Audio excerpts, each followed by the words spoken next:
Bienvenue sur Africa 24 dans cette nouvelle édition du QG Week-end de sommaire de l'actualité. La loi portant sur le statut des anciens présidents examinée au Sénat en République démocratique du Congo. Faute de compromis sur de nouveaux amendements, le texte sera soumis à une session extraordinaire prochaine. L'administration publique camerounaise masquerait l'existence d'un système de rémunération non salariale discrétionnaire selon la Banque mondiale, une situation qui aurait augmenté de 15 à 20% les dépenses liées au personnel de l'État depuis 2006. Et puis en Afrique du Sud, Zedze Voyage, une agence de tourisme locale, propose de parcourir Soweto à bicyclette, une découverte interactive permettant d'établir un contact avec ses habitants. Mais tout d'abord, en Tunisie, le parti Ennahda ne présentera pas de candidat à l'élection présidentielle de 2019. L'annonce a été faite par Belkacem Assem, membre du bureau exécutif. Ce dernier affirme toutefois que le mouvement soutiendra un des candidats en 2019. Allié d'Unida Tounes dans le gouvernement, le parti islamiste annonce qu'il va poursuivre la politique de compromis sur la base de constantes, à savoir la sauvegarde de la stabilité politique et la mise en application des réformes économiques et sociales approuvées par le gouvernement d'Union nationale pour sortir le pays de sa crise. 9 mois après sa présentation devant le Sénat en République démocratique du Congo, le projet de loi portant statut des anciens chefs d'État élus tarde à être adopté. En cause, l'introduction d'une requête souhaitant des avantages statuaires à d'autres personnalités institutionnelles qui divisent les parlementaires. Faute de compromis donc, l'examen du texte est renvoyé pour une prochaine session extraordinaire. Nathalie Mo. À la clôture de la session ordinaire du Sénat de la République démocratique du Congo le 15 juin, la question du statut des anciens chefs d'État élus reste entière. Le texte examiné n'a pas trouvé de consensus lors de ces assises.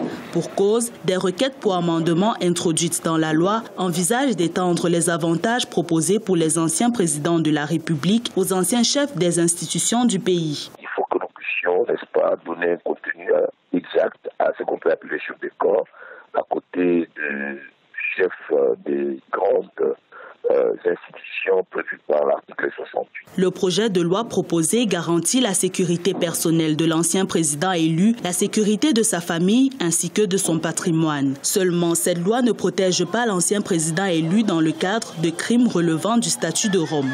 Octroyer un statut post-présidentiel à un homme plutôt que ces derniers puissent tourner la République en bourrique en voulant s'accrocher au pouvoir, en violant la Constitution, en menaçant ou des guerres ceux qui vont succéder. Je crois qu'il faut faire le choix. Il faut peut-être aussi lui dire que après la présidence, il y a une vie. Faute de consensus, la loi portant statut des anciens chefs d'État en République démocratique du Congo fera l'objet d'une session extraordinaire prochaine, a annoncé le président du Sénat, Léon Kengo Wadondo. Pour rappel, ce projet de loi a été présenté le 28 septembre 2017 à la Chambre haute du Parlement congolais sur proposition du sénateur Modeste Mutinga.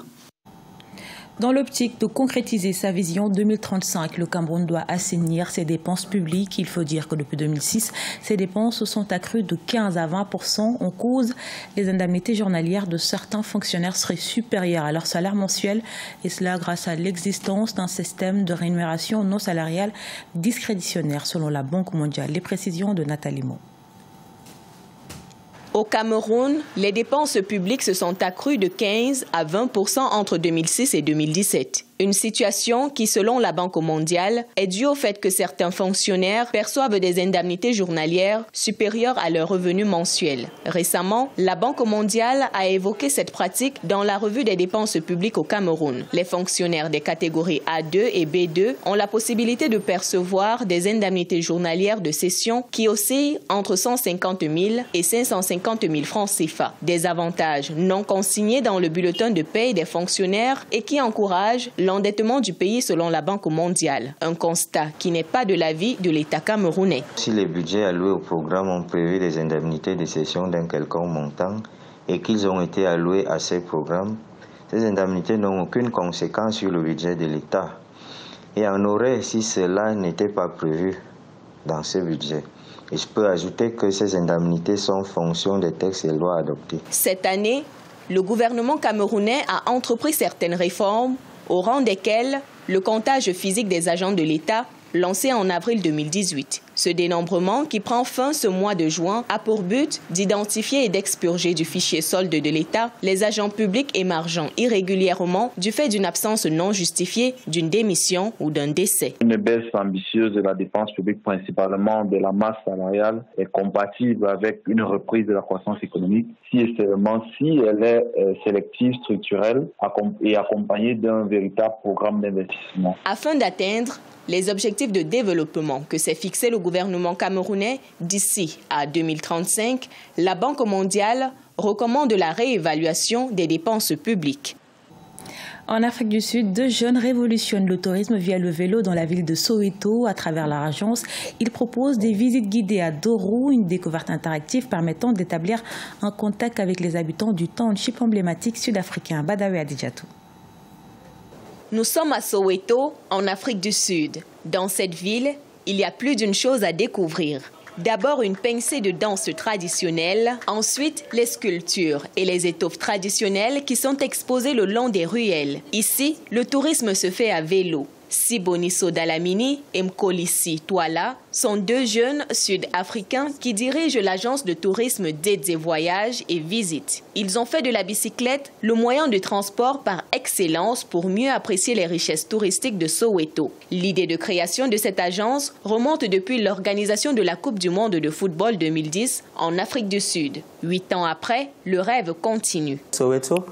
L'idée pour nous était de rehausser l'image de notre ville Soweto à une époque différente. Nous voulions que d'autres personnes fassent l'expérience de Soweto malgré les difficultés rencontrées. Je voulais participer à ce changement. Je voulais créer et en inspirer certaines personnes qui vivent dans le quartier. Pour être mieux connus et attirer plus de touristes, ces jeunes ont créé un hashtag #MonSoweto. Et les photos relatives à Soweto sont publiées sur les réseaux sociaux. Depuis lors, le nombre de touristes à Soweto croît chaque année. Les hôtes étaient excellents. Je pense qu'ils étaient de bons guides pour nous raconter toute l'histoire de la ville. Vous voyez la zone centrale, ça a été une très belle expérience de la découvrir. Le tourisme à bicyclette a certes révolutionné le tourisme à Soweto, mais les populations locales gardent encore des souvenirs sombres, notamment la différence entre les classes sociales. La ville de Soweto a également des défis à relever, parmi lesquels sa sécurité et son développement. À la page sport, la grande fête du football se poursuit en Russie avec la Coupe du Monde 2018. Avec nous pour en parler, José Douglas, notre spécialiste sport. Bienvenue José. Merci, bonjour. Alors, 8 équipes étaient en compétition ce samedi 16 juin, 3e journée de la Coupe du Monde. Parmi elles, une de nos sélections, le Nigeria.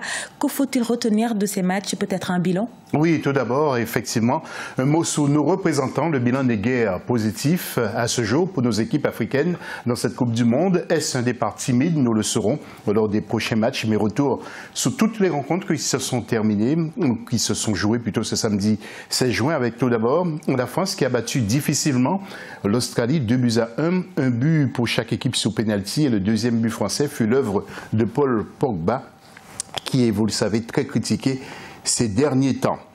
Ensuite, toujours en groupe C, il y avait le Danemark qui, avec son excellent gardien Gaspel Schmeichel, a bien résisté pour battre l'excellente équipe du Pérou sur le score de 1-0 grâce à Youssouf Poulsen. Le Pérou a raté, il faut le signaler, un penalty. Un groupe D maintenant, l'Argentine a souffert devant l'Islande d'un but partout et Messi a raté un pénalty précieux pour l'avenir. Et puis toujours dans le même groupe, la Croatie a battu le Nigeria 2-0. Le Nigeria qui n'a pas encore retrouvé sa vitesse de croisière malgré Victor Moses très actif. Kenneth Omeruo donc a marqué contre son camp. Et puis nous allons voir maintenant le classement, la synthèse en quelque sorte en groupe C. France-Australie, on vous l'a dit, 2-1 pour la France. Pérou-Danemark, 1-0 pour le Danemark. Au classement, donc, 2 équipes sont en tête, la France et le Danemark. Et 2 équipes qui marquent 0 points, le Pérou et l'Australie. Et puis en groupe D, l'Argentine a fait match nul avec l'Islande 1 but partout. Et Croatie-Nigeria, 2-0. Classement, Croatie est seule en tête. Argentine et Islande sont ex-aequo. Et Nigeria est à la dernière place.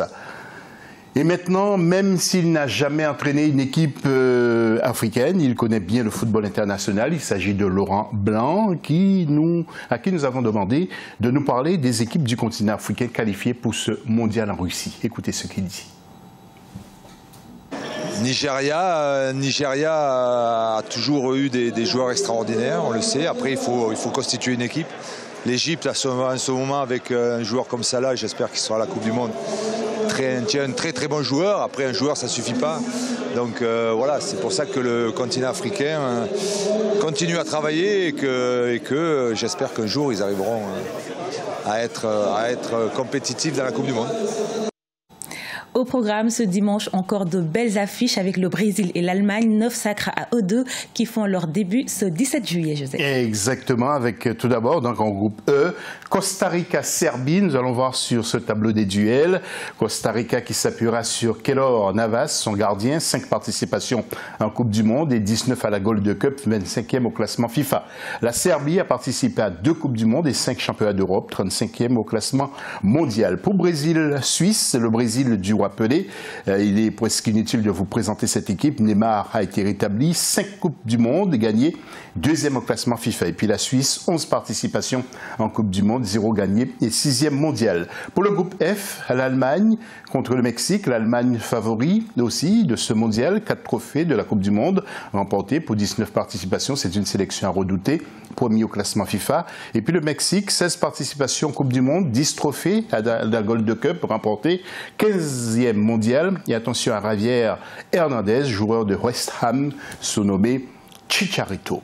Et puis, pour terminer, nous allons voir les villes qui accueillent donc ces matchs. Il y a Samara, il y a Rostov et Moscou. Et donc, ce dimanche 17 juin 2018, groupe E, on vous le rappelle, 12h GMT Costa Rica, Serbie, 18h GMT Brésil, Suisse et groupe F, 15h GMT Allemagne, Mexique. Merci beaucoup José Douglas pour toutes ces précisions. Ce journal a été réalisé par l'ensemble de la rédaction. Merci pour votre fidélité. Dans un instant, une nouvelle édition de l'actualité sur Africa 24.